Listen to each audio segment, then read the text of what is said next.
Halo semua, salam sejahtera Malaysia. Ramai yang berpendapat bahawa Anwar Ibrahim sebagai Perdana Menteri Malaysia akan membantu timbalan Perdana Menteri Ahmad Zahid Hamidi di dalam kes rasuah yang sedang Ahmad Zahid Hamidi hadapi. Ramai netizen, ramai rakyat Malaysia terkejut setelah timbalan Perdana Menteri yang dilantik adalah Ahmad Zahid Hamidi. Disebabkan nama Ahmad Zahid Hamidi telah melekat dengan isu rasuah.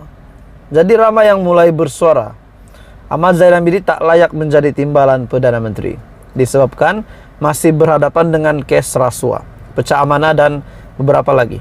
Jadi akhirnya Anwar Ibrahim mungkin dalam dilema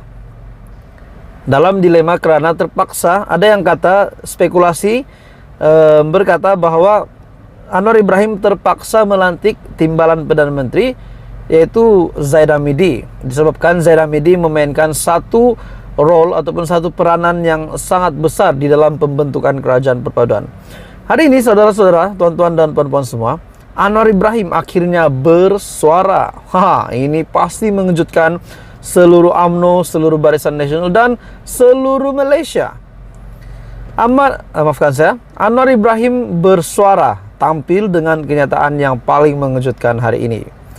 Anwar akhirnya menjamin tak campur kes rasuah Ahmad Zahid. Wow. Tuan-tuan dan puan-puan, ini satu kejutan, satu pengumuman yang paling mengejutkan. Bagi saya ini satu pengumuman yang paling hebat Anwar Ibrahim lakukan. Salah satu pengumuman yang paling hebat. Anwar akhirnya menjamin tidak akan campur kes rasuah Zahid.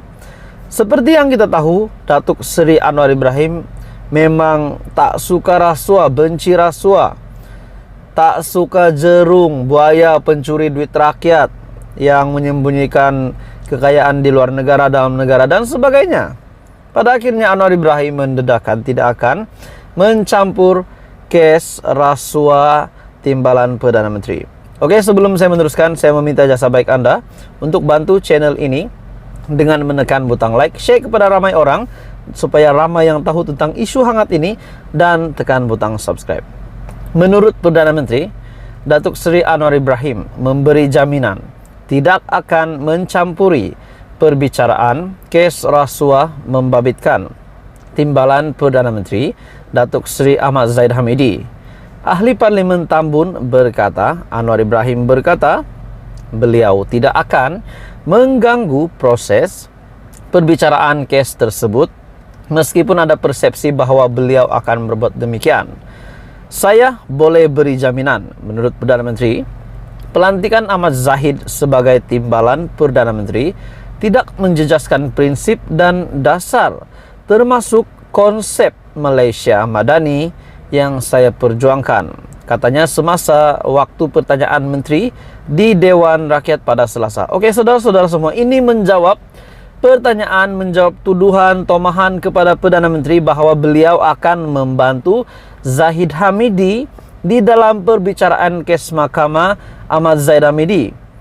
Mentang-mentanglah Anwar Ibrahim sebagai Perdana Menteri dan Ahmad Zahid sebagai timbalan Perdana Menteri, ramai yang berkata bahawa Anwar Ibrahim akan bantu Zahid Hamidi. Namun itu semua tidak benar, tuan-tuan dan puan-puan. Akhirnya Anwar Ibrahim sebagai Perdana Menteri Malaysia bersuara tentang kes rasuah yang dihadapi oleh Ahmad Zahid Hamidi, bahawa beliau tidak akan bantu ataupun mengganggu proses perbicaraan untuk kes mahkamah Ahmad Zahid Hamidi.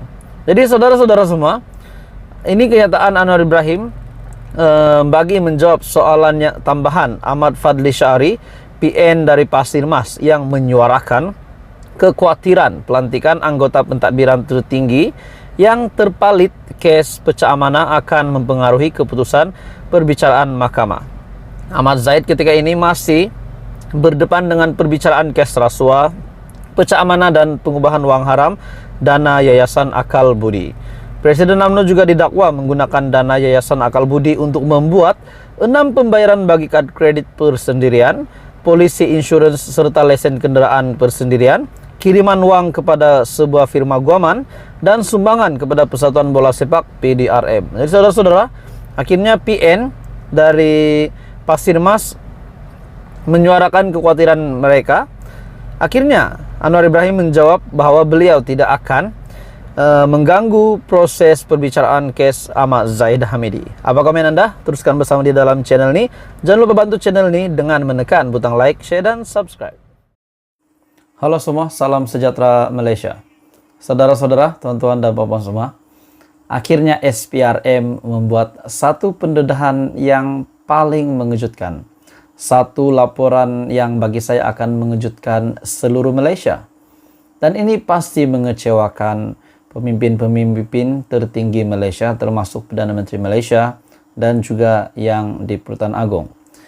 Disebabkan pendedahan daripada SPRM ini, bagi saya ini akan membuka mata, telinga ramai orang dengan pendedahan SPRM ini, bahwa penjawat awam paling ramai terbabit rasuah di Johor.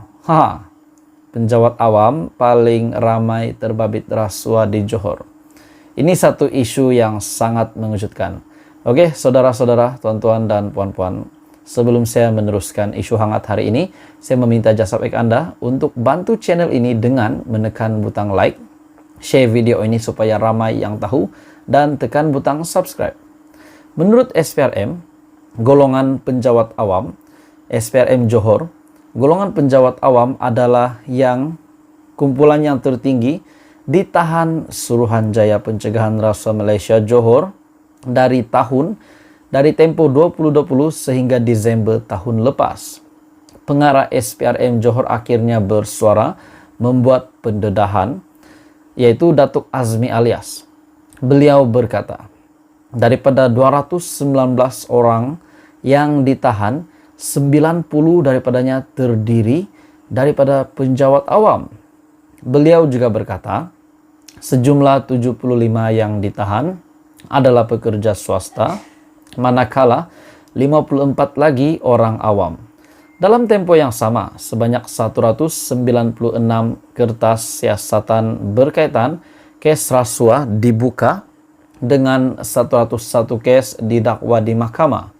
Dan daripada 219 tangkapan yang dilakukan sebelum ini menunjukkan tahun 2021 merekodkan tangkapan tertinggi, yaitu sebanyak 89 tangkapan, diikuti tahun 2022 86 tangkapan, dan 2020 pada 41 tangkapan. Jadi saudara-saudara, tangkapan yang merekodkan tangkapan tertinggi yang direkodkan adalah pada tahun 2021. Dan siapakah kerajaan pimpinan pada ketika itu? Saya bukan nak kaitkan, tapi pada ketika itu kalau saya tak silap, kerajaan Perikatan Nasional mentadbir pada masa itu. Berdasarkan statistik SPRM Johor, dalam tempo yang sama sebanyak 82 kertas siasatan dibuka pada tahun 2020, diikuti 61 kertas siasatan dibuka pada 2021 dan 53 pada tahun lepas. Penjawat awam adalah kumpulan tertinggi yang ditahan SPRM Johor. Jadi saudara-saudara, apa komen Anda? Ini satu lagi pendedahan yang mengejutkan SPRM. Teruskan bersama dalam channel ini untuk perkembangan politik yang seterusnya.